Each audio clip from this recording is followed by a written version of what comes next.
Hi everyone, welcome back to our channel. I'm back with another tutorial, and on this tutorial I'm about to show you how you can receive money on PayPal without a bank account. So then let's get started. First of all, you'll have to log in into your account. So then open up your web browser.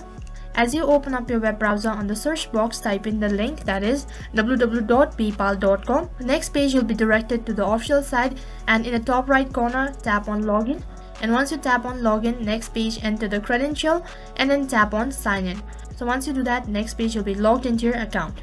After you're logged into your account, next page, this is what the interface is going to look like. So then you'll have to tap on request, which is in the top right corner. Just a reminder, in case if you don't have a bank account, so then the money that you'll be receiving will be stored on your PayPal account. After you tap on request, next page you'll have to enter the detail. So you can either enter their name, email or phone number. After that, you'll have to tap on next. So that is how you receive money on PayPal without bank account. So that's it for this video. I hope the video was helpful. Make sure to like, share and subscribe to our channel. Thank you for watching.